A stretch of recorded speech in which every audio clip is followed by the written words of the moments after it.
アンニョン、パクンです。今こちらにポジさんを招待しております。ポジさんはですね、大学まで韓国に行って、その後留学で日本で1年間来て、大変で泣いたこともあったんですが、日本生活があって、もう一回日本に戻ってきてるっていうような状況となっております。本日のテーマは、日本に来て衝撃を受けたこととか聞いていきたいと思います。よろしくお願いします。よろしくお願いします。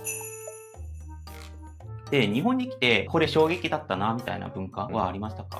はい、あります。はい、前回の動画でも話しました。化粧品の店舗で働いたので、私の周りは全部女性でした。それで、女性たちと話したので、私の喋り方も女性になったけど、一番びっくりしたのが、みんな自分の名前で、例えば、名前がセナだったら、セナはさーとかが、日本では普通かなと思いました。日本だからかと思って。でもみんな、なんとかさーって自分の名前で言ったから、なんかそれが日本の文化かなと思いました。それで、私も一回、千代もさーとか言ったことはありますね。はい恥ずかしいですけど、自分の名前をなんか自分が言うのが、韓国人は恥ずかしくないですか？一番びっくりしました。わかります。はいちょっと広めてみると、一人称。自分が自分のことをどう言うか。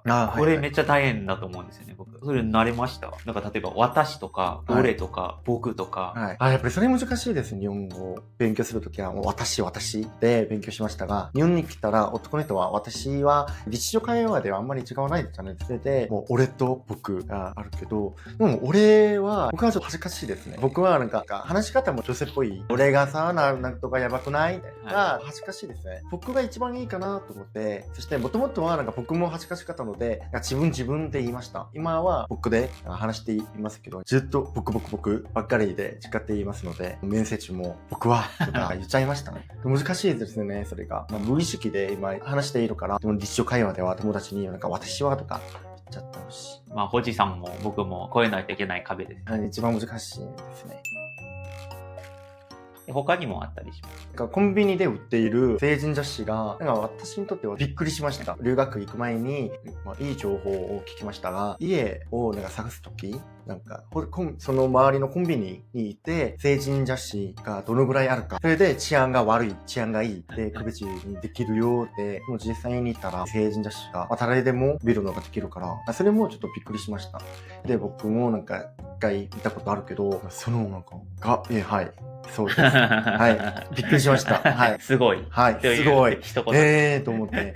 韓国人はありえないと思いました。いや、これ、韓国じゃダメですよね、多分。法律的にも。そうですね。はい。日本の旅行に来たら、コンビニにもトイレがありますよ。夢じゃないですか。成人雑誌はそこまでは見ないから、ちょっと興味を持ってちょっと見たら、思ったより雑誌が多くてびっくりしました。これ多分世界で見ても性産業一番発達してるのが日本かもしれないですよね。そうですね。はい。確かしかったです。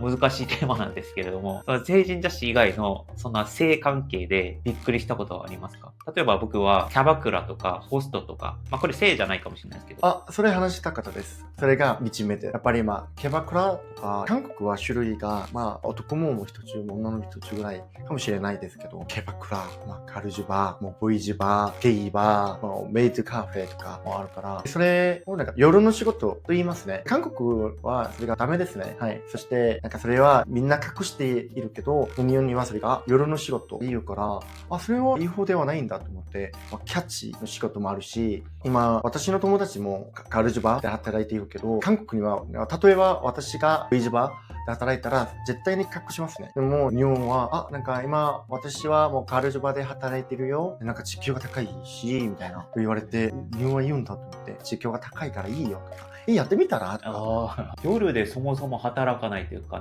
あるとしたら飲食店ぐらい、24時間飲食店が数軒あるぐらいで、確か夜になったらみんな寝てますよね。はい。夜の仕事という言葉が面白かったです。韓国人は昼の仕事は当たり前だから、夜の仕事を考えたことがないですね。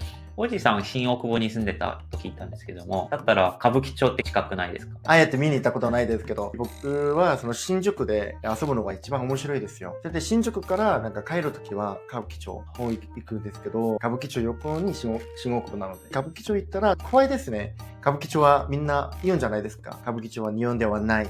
日本語を読みたくて、じーっと見たことはありますよ。急に私に来て、ねえねえお兄さん、一緒に行かないってびっくりして、で、はすいません、外国人です、外国人です、みたいな。どうやって断ったらいいかな、もうわからないので、ずっと、すいません、すいません、だけもう言いましたね。僕も新大久保でご飯いっぱい食べて、ちょっと散歩がてらで歌舞伎町通って新宿で家帰ってました。あ、そうですか。怖くなかったですか？怖かったですね。独特な雰囲気がありました。はい、逆に私は日本の生活を始めるのが新大久保、新宿区だったので、たちが当たり前でした。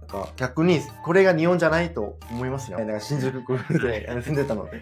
それで今なんか他のところで住んでいますけど、静かに。これが日本かな？もう今感じますね。新宿区でなんか遊んで帰るときはいろいろコースがありますね。新宿、歌舞伎町、そして大久保公園もありますし、新大久保治安が悪いので、それで大変でした。いや、面白い話です。で、あと暗い話だったので、はい最後なんか別のところで衝撃受けたことを話をして終わりにしたいと思うんですけども、なんか今の話聞いて、東京ってでかいなと思ったんですよ。歌舞伎町の雰囲気があって、上野とかも違うし、池袋違うし、新橋とか違うし、その辺は感じたりしましたか？東京ではないですけど、私はその江ノ島行ったことはあります。はい。江ノ島の雰囲気良かったですよね。鎌倉と江ノ島一緒になんか行きましたが、これが日本だと思って、なんか癒されました。江ノ島の記憶、思い出で、今、モチベーションになりましたね。なんか日本でもっと働きたい。海鮮丼を食べましたけど、美味しくて。その日、天気も良かったですよ。全部良かったです。天気も人も雰囲気も。めっちゃ上がる。その路面電車もそうだし、海あるし、その島っていうのがちょうどいい感じにあるし、また行きたいですね。他に好きだった観光地ありましたか？沖縄良かったですね。韓国のなんか沖縄はチェジュ島じゃないですか。でもチェジュ島と雰囲気が違いますね。あ、違うんですね。違いますね。やっぱり、海は同じかもしれないですけど、もう沖縄は良かったのに、なんか説明が難しいですね。どこに行ったんですか？沖縄、美ら海もいたし、トレスが撮影したビジュビデオ、撮影した海がありますよ。はい。ここもいたし、そしてアメリカンビレッジも行ってきました。でも私はなんか冬に来ましたので、水泳ができなかったですよ。はい、それがもったいないなと思っています。じゃあまた行く楽しみがあるんです。ありがとうございます。はい、ありがとうございます。